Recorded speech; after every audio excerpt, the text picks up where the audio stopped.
Hello and welcome friends. मैं हूं आकाश कोटनाला। आप देख रहे हैं yoga and Ayurveda science YouTube channel. दोस्तों, आज फिर से न्यू टॉपिक न्यू लेक्चर लेकर के मैं आपके बीच उपस्थित हूं। आज हम यहां पर हठ प्रदीपिका ग्रंथ में वर्णित बस्ती कर्म के बारे में चर्चा करने वाले हैं। इससे पूर्व हठ प्रदीपिका ग्रंथ से संबंधित योग के अन्य ग्रंथों से संबंधित आपको चैनल पर 600 प्लस लेक्चर्स दिए जा चुके हैं। आप इन्हें देख सकते हैं, कुछ नया सीख सकते हैं। यहां पर हमने हठ प्रदीपिका ग्रंथ की सीरीज प्रारंभ की है, जिसके अंतर्गत अभी तक मैं आपको 14 से 15 लेक्चर यहां पर दे चुका हूं। इसी को आगे बढ़ाते हुए आज हम यहां पर बस्ती कर्म के बारे में चर्चा करेंगे। ये सब जानने से पूर्व हठ प्रदीपिका ग्रंथ का परिचय हम यहां पर रिपीट कर लेते हैं।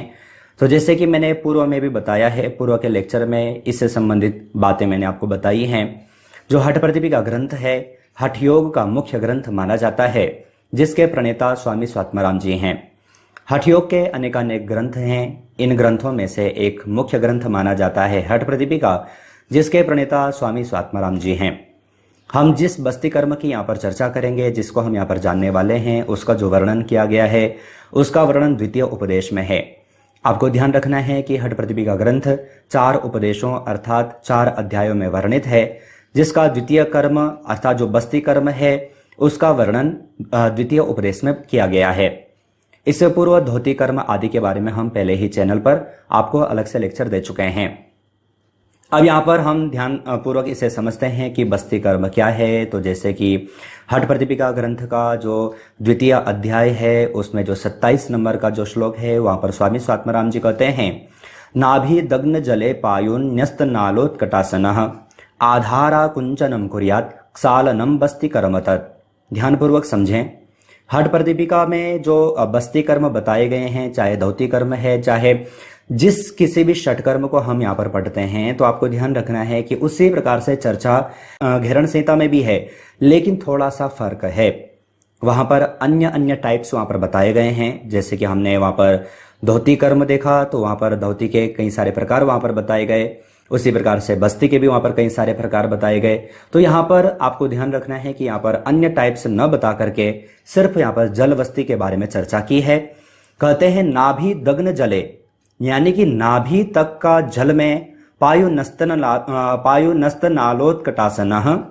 आगे कहते हैं आधारा कुंचनम कुर्यात, आधार का कुंचन करना है। आधार अर्थात अपना जो एनस पार्ट है, उसका कुंचन करना है। क्षालनम बस्ती कर्म तत्, अर्थात उसका छालन करना है, प्रक्षालन करना है।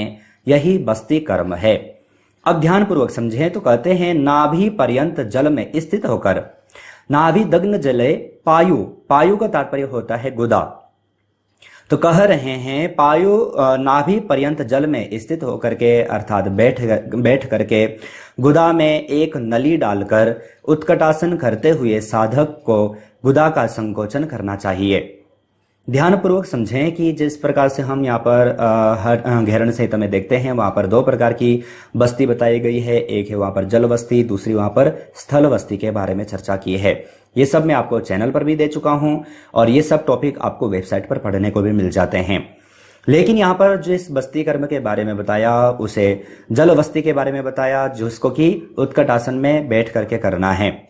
तो इस प्रकार से कहा कि गुदा क्षेत्र में अर्थात गुदा में एक नली डालकर उत्कटासन करते हुए साधक को गुदा का संकोचन करना चाहिए, अर्थात गुदा का संकोचन और प्रक्षालन करना चाहिए। संकोचन और आकुंचन और प्रसारण करते हुए गुदा का क्षालन करना चाहिए, अर्थात उसकी सफाई करनी चाहिए। तो इस प्रकार से यहाँ पर बस्ती कर्म के बारे में यहाँ पर हठ प्रदीपिका ग्रंथ में चर्चा की गई है।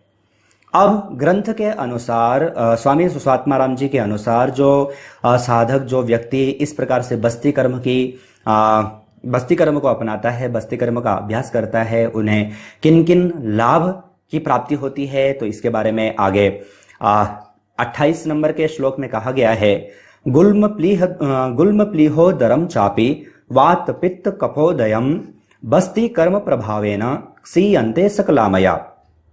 ध्यान दीजिएगा। कहते हैं बस्ती क्रिया के अभ्यास के फल स्वरूप वायु गोला अर्थात वायु से संबंधित तिल्ली, अब तिल्ली रोग क्या होता है तो मैंने पिछले लेक्चर में भी आपको बताया था, जो कि स्प्लीन से संबंधित समस्या है यानी कि प्लीहा से संबंधित समस्या है। जलोदर तथा वात पित्त कफ जन्य ये सभी रोग नष्ट होते हैं, इन सभी रोगों का नाश होता है। ध्यानपूर्वक समझना है। यूजीसी नेट के एग्जाम में आपको इस प्रकार से प्रश्न पूछा जा सकता है, किसी भी इंटरव्यू में आपसे इस प्रकार के प्रश्न पूछे जा सकते हैं। अब ध्यान दीजिएगा, जैसे कि जो वायु गोला है या फिर जो तिल्ली है, जलोदर है या फिर वात पित्त कफ, जो ये समस्याएं जो बताई गई हैं, यह मूल रूप से एनस पार्ट अर्थात या फिर हमारे पेट संबंधी ही समस्याएं हैं। अब जब इस प्रकार से बस्ती कर्म का अभ्यास किया जाएगा तो कब्ज आदि नहीं होगा, तो ये सारी समस्याएं नहीं होंगी। वात पित्त और कफ, जैसे कि हमने षटकर्म के बारे में भी जब हमने जाना था तो वहां पर हमने देखा था कि स्वामी स्वात्माराम जी कहते हैं कि जो षटकर्म का अभ्यास है वो उन्हीं को करना है जो वात पित्त और कफ जिनका समान न हो। तो अगर कोई साधक इसका अभ्यास करता है तो ये सारी समस्याएं दूर होती हैं। वायुगोला, तिल्ली, जलोदर, वात पित्त कफ आदि जो ये समस्या, इनका जो डिसबैलेंस हो रहा है वह भी एक समान रूप में स्थित होते हैं। तो ये हमें यहाँ पर बस्ती कर्म के लाभ यहाँ पर देखने हैं। आगे आप देखेंगे, कहते हैं जल बस्ती क्रिया का अभ्यास त्रिदोषों को पूर्णतः नष्ट करता है।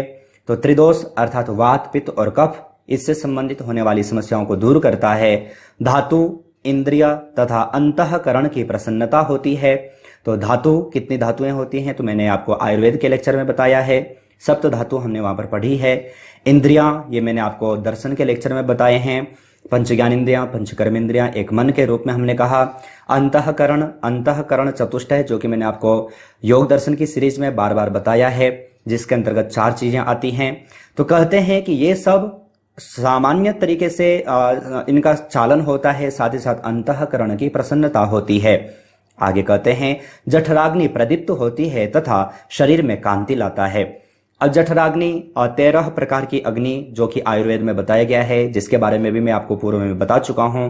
उसी प्रकार से यहाँ पर जो जठराग्नि, जो कि हमारा पाचन संबंधी हमारा जो कुछ भी हम जो खाते हैं इसका जो पाचन करता है वह जठराग्नि जो कि हमारे उदर में होती है। तो कहते हैं कि वह भी प्रदीप्त होती है, अर्थात वह भी पाचन क्रिया हमारी अच्छे ढंग से प्रारंभ हो जाती है और शरीर में कांति लाता है, अर्थात शरीर तेजवान बनता है। तो ये सारे लाभ यहाँ पर बस्ती कर्म के बताए गए हैं, जो कि हठ प्रतिपिका ग्रंथ के अनुसार हैं। अब यहाँ पर बस्ती कर्म के बारे में आप पूर्णतः यहाँ पर जान चुके हैं। आशा है आप अच्छे ढंग से समझ चुके हैं। अगर जो ये लेक्चर आपके लिए यूजफुल था तो लाइक जरूर कीजिएगा, साथ ही व्हाट्सएप और फेसबुक के माध्यम से अपने फैमिली फ्रेंड्स लोगों तक जरूर शेयर कीजिएगा। लेक्चर के अंत में कुछ प्रश्न मैं आपको यहाँ पर देता हूँ, जिनके सही आंसर दे करके आप स्वयं का टेस्ट यहाँ पर ले सकते हैं। प्रथम प्रश्न आपको दिया गया है, निम्न में से हठ प्रदीपिका में बस्ती कर्म का वर्णन किया गया है। प्रथम अध्याय में, द्वितीय अध्याय में, तृतीय अध्याय में, चतुर्थ अध्याय में। तो बस्ती कर्म का वर्णन किस अध्याय में है, सही आंसर छांट करके वीडियो के कमेंट बॉक्स में भेजिएगा। दूसरे प्रश्न की ओर चलें। निम्नलिखित में से हठ प्रदीपिका ग्रंथ में बस्ती कर्म नहीं है, जल बस्ती, स्थल बस्ती, उपरोक्त दोनों कोई नहीं। मैंने आपको समझाया है, अगर आपने ध्यानपूर्वक लेक्चर देखा होगा आप सही आंसर छांट करके वीडियो के कमेंट बॉक्स में भेज पाएंगे।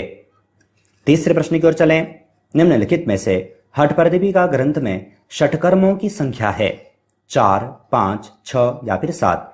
हठ प्रदीपिका के अनुसार षटकर्म कितने हैं आपसे पूछा गया है, सही आंसर छांट करके वीडियो के कमेंट बॉक्स में भेजिएगा।